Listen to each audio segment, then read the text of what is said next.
munnange waliwo ate interview omukyala Judith Babirye gye yabaddemu era bw'atyo n'ategeeza eggwanga nti yali ayagaddeko okwetuga okuviira ddala ng'akyali mwana muto era n'eyo we yatuukira okugenda mu ggwanga eri America n'okuvayo ogenda e Canada butereevu yali mu depression bambi era ng'agamba nti senga teyafuna buyambi yandibadde kati oba oliawo zembuyaga ezikaza engoye. Kasubye nti no mwasiibye bulungi amanye nze Omumbejja Aisha Nassolo butereevu ngenda kusaba olikinga video eno comment yo ogentereko wansi awo mu comment section ate tewerabira okubeera ng'osubscribinga mukwano gwange. Yes era bw'atyo munange Judith Babirye ayongedde n'atuwa amagezi abantu bonna bali mu depression butereevu ababuulidde kiki oba oliawo kye bateekeddwa okubeera nga bakola okuyita mu mbeera eyo.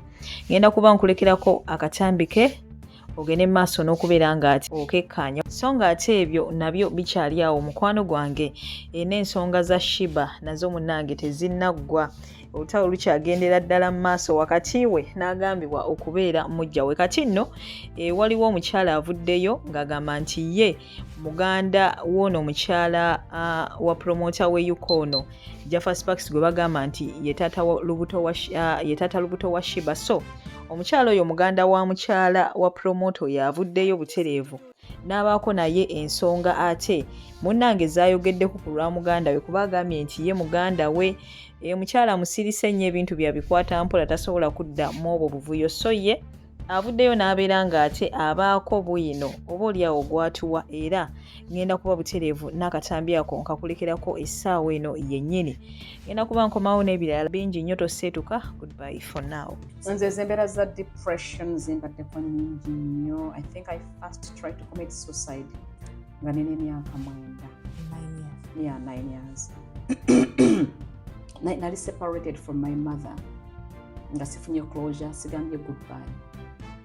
Bantwala butwazi bajja ne bakane banyambaza twala ofeka awakane bantwala so obulamu bwange ne butafuna closure nesigala nga nebuuza oba yakomawo yakola atya nesigala nga nebuuza ebyo kugamba obulamu bwange ne butewaana gye bakutwala wakalubiri awo gye bantwala wakaluba nnyo kubanga nze ndi mwana wa jjajja nakuze wa jjajja kati nze mayiva ne jjajja obeera spoiled.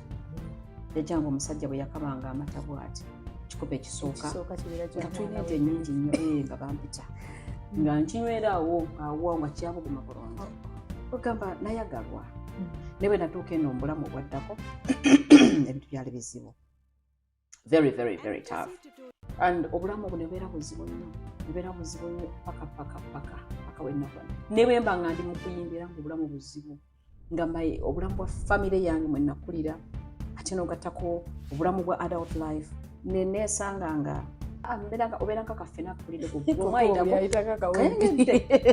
bwayita buli amu akakuba embyala bubakengedde so those moments zibaddewo naye abantu bangi balowooza geno gye tubeera tebibeerayo bw'obanga gy'oli seek medical help. Karo singa I never sought medical help nkakasa olwaleero sandibadde kyendi kubanga natuuka on the edge.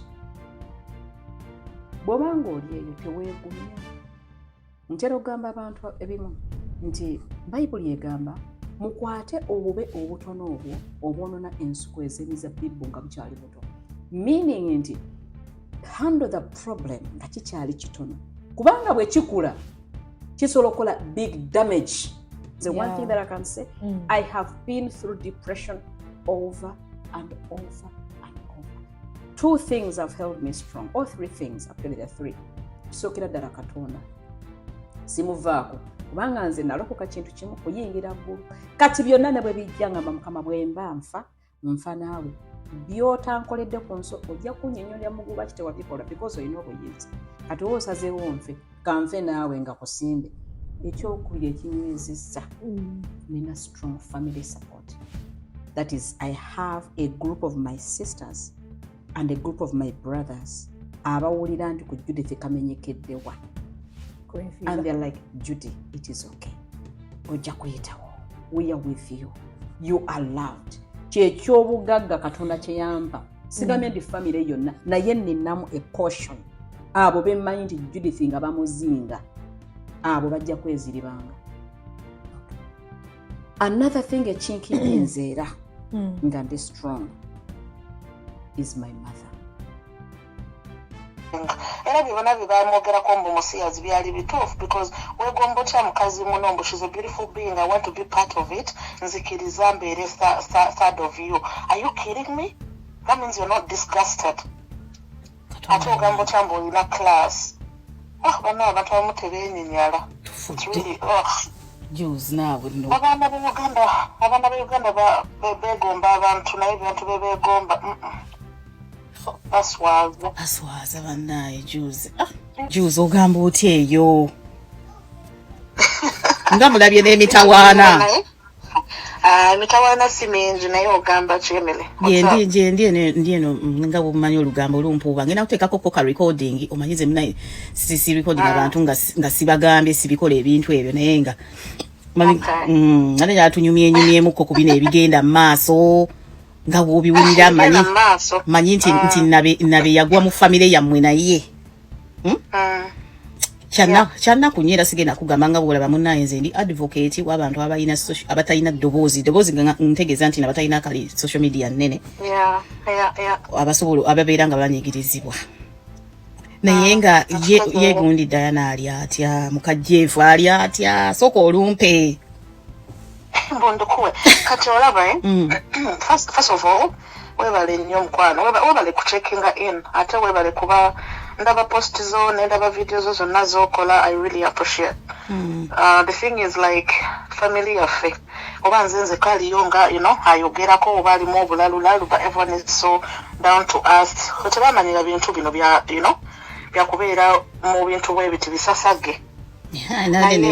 Thanks a lot, I appreciate. Nabadde neewuunyiza kubanga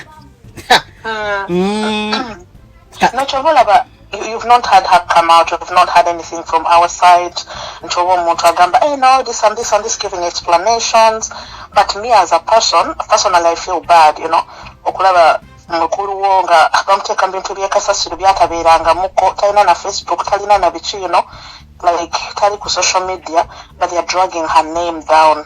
It's really sad. It is too sad mukwano nze nga bw'obimanyi munnange ate okugamba na postingayo nga bw'omanyi nze nga bwe nkugambye nti naye nze ndi advocate naye ekirala gundi mbadde njagala okunfaminge waliwo ababadde bagamba mbuno mukyala Jeff omukulu oyo sister wo ntino yatambuza audio wama kituufu oba si kituufu? Olisi yatambuza audio talina na budde bwebyo. She just actually came back from America from her vacation. Talina budde bwebyo wadde. Kati ani atambuza videos egundi audios ani agala your relevance. I mean confirmation from you. Amaninga abalala. Kati ekitegeeza bano bakwano bebe bazitambuza up and down ezo audio. Bakwano bashiba. She's the one doing all that, by the way. My sister has no interest in being known, in being famous, or no take her business out there. She's busy working, she's busy with the family. We, the family, we know those things already for a very long time already, for a while at least. Emily, or your guy, my sister threw him out a while ago. We're not together. Hey! They are not. Jeff ali ku street. Jeff Aliku Street asula mu bulumu £30, £40 a night. He has nothing going on. Fanti tumanyi nti mugagga. Sister wange yamuthrowinga out. Hey. Yamugoba dda ne bayawukana. Yamugoba ne bayawukana because she's not interested in the drama. She's not dramatic. So, chokola batoyina ogenda sanga any voice note okuva wa sister wange oba video nga she's speaking. You can't find it. But when you look at, like, for example, if you look at like the videos Shiba is posting right now, at the rate she's posting, she's like under pressure. Kuba she knows the truth. Omusajja bamumusuulidde naye agenda musuzaawa agenda mukolera ki because Shiba ajja kwendinga yasinzikira ne Jeff ez'okulya tufudde kitegeeza nti Jeff munaku nnyo nti Shiba kakati yagenda omuliisanga era agenda muliisa because eri gye yali akola kusala bed ya uncle we nabo he's just an employee whereby the job is going at 10 cent abadenga. My sister is the one like funding the family, you understand, because she has a good job. Abadde mu byakweyiya obwo bushobo nabo bwakolanga leeta abantu asoka kunganya busente mu bantu banji era oyinza olowooza afuna sente talina sente zafuna because at the end of the day it's all in loans era abalina okusasula amabanja tufudde bannange kitegeeza Shiba atomedde breadwinner ye mukazi breadwinner abadde my sister yonga just kweyiya bweyiya naye olwokuba abakazi b'e Uganda bambali so desperate she was too blind to even see the truth. Maama nyebo tufudde kati omwana taafune butuuze bwa Bungereza omwana wa tutu mama tusuubira tete obutuuze bitya omwana kati omukazi waba yasuddewo omwana omusajja omwana bagenda kuleeta Shiba omwana bamufunira obutuuze si bwe kiri. Emily darling don't be misled. Wanji tagenda mufunira butuuze. That is a joke darling. He can't kubanga he's not British, you know. He's not. Si British why not British ngate bali bafumbo.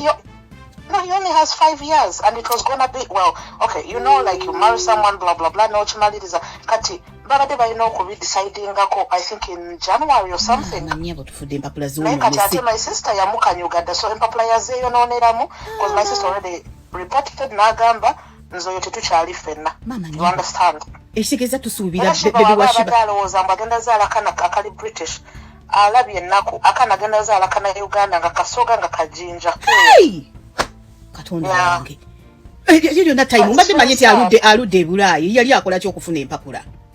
Aludde Bulaayi naye ng'ate agirira mu mpapula z'abantu abalala yina ebintu by'okubaatisa so nga my sister yamuyambako awo biki finally yali badde oba abufuna because of course it's always probation but with all this going around especially you know what it is laws about marriage if you cheat and sleep with someone else outside your marriage it's taken very very serious so empapula mie nyabo kati kitegeeza era abantu badaloza yazadde omwana agenda zaala ekitegeeza mwavu ngate n'empapula tayina kuba kati ogambye nti eri kusala beebi akolera distant No, of course, it's just his uncle, but he's not the owner. He acts like he's the owner of it, but he's not at all. He's just an employee. Mama. Ate buli omu family yonna they are not happy with him. Even his own family on his side, you know, they are all not happy at all. Jesus. Ati bonna like bam boycotting, you know. Hey. You know, like there's that thing of families is respected and stuff, and then it also depends on who you're with, you know. So they cannot believe until he stood so low to be with such a person, especially the way they did it. It was so bad. How? Omanyiti Uganda. Kubanga anti kati bagamba musajja musiraamu he's allowed 2 women. I don't know chibachiwandiikawa naye waba yali agala 2 women then yali kyogedde nagamba you know what I'm a Muslim I want to marry someone else but non chikukireeta mbu this is my friend you know I'm just promoting her music like that. Ekitegeeza